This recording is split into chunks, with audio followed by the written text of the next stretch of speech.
फिरोजाबाद से।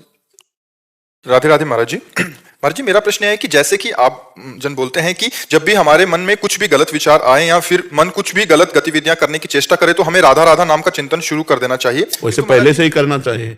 दुश्मन आए तब हम बंदूक भरे, ऐसा नहीं पहले ही लोड करके हम दरवाजे के छेद में लगाए कि आया कि गोली मारा। पहले ही हम राधा राधा शुरू किए और जहां आया तो डिलीट हुआ, वो कुछ नहीं कर पाएगा। लेकिन महाराज जी क्या होता है, जैसे निरंतर जब बीच बीच में करते हैं, लेकिन कई बार जब मन में कुछ गलत बात आती है तो कुछ समय के लिए मन राधा नाम को छोड़ के उस चीज की नहीं, मन छोड़ दे तो कोई हानि नहीं है। तुम ना छोड़ना नाम, नहीं उसका काम है नाम छुड़वा देना, समझना। उस समय उसका कार्य है नाम को भुलवा देना, एकदम भुलवा देना। ये बहुत बड़ी हानि हो जाती है। उस समय वो अपना ऐसा गाढ़ संस्कार, जैसे आप किसी भोग सुख का चिंतन कर रहे हैं, किसी का भी खान पान कोई भी भोग सुख है सब इंद्रियों के, तो जहां मन आपके सामने पेश किया कोई घटना या नवीन बात सुनकर भोगने की कल्पना, तो वो उस समय आपको भगवान से अलग कर देगा। ध्यायतो विषयान पुंसान संगास्तेषु उपजायते। अब तुम्हारे अंदर विषय का ध्यान जो जागृत हुआ और प्रभु का विस्मरण हुआ, अब भोग भोगने की इच्छा, भोग भोगने का संकल्प, कामना, उसकी आपूर्ति में जो क्रोध और पूर्ति में लोभ, मतलब हानि ही हानि। लोभ और क्रोध दोनों मूढ़ता, मूढ़ता में स्मृति भ्रम, स्मृति भ्रंशा बुद्धिनाश, बुद्धिनाशात् प्रणश्यति। साधक भजनहीन हो जाता। प्रणश्यति का मतलब नाश हो जाना, नाश का मतलब अध्यात्म के मार्ग से गिर जाना। समझ पा रहे हो आप? उस समय हमको डट के भजन करना चाहिए। जिस समय दुश्मन आया उस समय थोड़ी देर छोड़ दिया हम अस्त्र शस्त्र। भाई हर समय हम बंदूक टांगे घूम रहे हो, जब दुश्मन आया तो फेंक दिया, तो फायदा क्या हुआ? दुश्मन के सामने तो हमको डट के लड़ना चाहिए। अब जब काम आ राधा राधा राधा, वो कहेगा चुप रहो, हमारी बात सुनो, और वो कल्पनात्मक सीन आपके सामने लाएगा, आपको अंदर सुख का स्पर्श कराएगा। आपको लगेगा एक बार भोग के देखो, एक बार चख के देखो, एक बार सुन के देखो, एक बार, बस वो घसीट लेगा।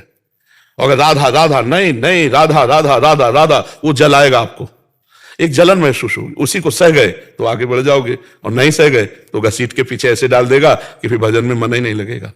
उस समय लड़ना चाहिए बच्चा, पर उस समय लड़ने का ध्यान नहीं रहता। उस समय वो जो हमारे सामने सामग्री फेंक रहा है मनोरंजन की, उस पे हम लग जाते हैं, वो दाना चुगने लगते हैं। नहीं, हमें जाल नहीं दिखाई देता, हमें दाना दिखाई देता है। हाँ, विषय चुगा जिन चुगे चुगत कछुक सुख होए, फिर फांसी ऐसी लगे तेसम दुख न को। जैसे पंछियों को जाल नहीं दिखाई देता, दाना दिखाई देता है, और जब दाना को चुगने को बैठे तो जाल ने फांस लिया। ऐसे ही हमको विषय सुख दिखाई देता है, लेकिन उसमें जो बंधन है वो हमें नहीं दिखाई देता, वो तो बाद में भोगना पड़ेगा। कोई वस्तु, कोई विषय जो प्रिय लगता है वो फांस लेता है। फांसने का मतलब ये होता है एकांत में जिसका भगवान से अलग चिंतन होने लगे, उस वस्तु ने, व्यक्ति ने हमको फांस लिया।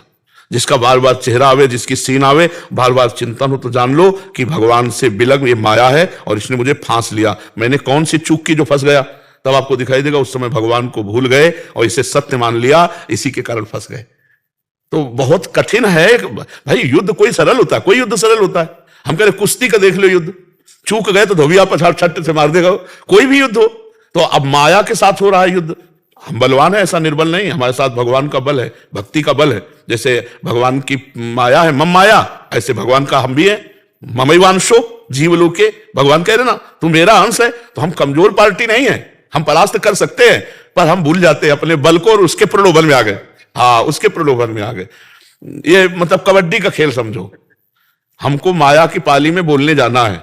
कबड्डी का सिद्धांत होता है अगर सांस टूट गई और पाले तक नहीं ले पाए तो आउट हो जाओगे दोनों बातों में। सांस टूट गई तो आउट, पाले तक नहीं लाए तो आउट। तो हमको राधा राधा राधा राधा राधा राधा राधा सब काम में करना है, माया में जाना है, व्यापार नौकरी सब व्यवहार, लेकिन अंदर राधा राधा, सांस न टूटने पाए और अपने पाले पे आना है। मैं भगवान का दास हूं, हर क्रिया हर वार्ता शुद्ध होनी चाहिए, भगवान के चरणों में समर्पित करना, यह में ध्यान रहे, तो यह पाले पे आना। नहीं तो अगर सांस टूट गई और या भगवान का विस्मरण हो गया तो फिर आउट, तुम्हारा लक्ष्य गया तो आउट। बहुत संसार में दाने माया डालेगी, पहचान में नहीं आती, और पहचान उसी के हृदय में होती है जो नाम जप करता। हजारों बार गलती होती है, एक दो बार नहीं, हजारों बार गलती, क्योंकि विपक्ष जोरदार, कोई साधारण थोड़ी है। पछाड़ लगाने में एक जरा सा चूक हुई कि धोबिया पछाड़ मारा, छाचित गिरा, जाके बाद में पता चलता है अच्छा पहले तो लगता ही नहीं कि हमारा युद्ध हो रहा है, माया से युद्ध हो रहा है, ऐसा लगता ही नहीं। हाँ, बहुत विचित्र है, बहुत विचित्र। और एक बार दलदल में गिरा फिर निकलने लायक नहीं रहता, बहुत विचित्र है। और बढ़िया है, अभी जवान शरीर भगवान तुम्हारे ऊपर कृपा की है कि तुम्हारी बुद्धि परमार्थ की तरफ लग रही, अच्छे से चलो, ठीक है। हारना कोई बड़ी बात नहीं है, हार के पड़े रहना बड़ी बात है।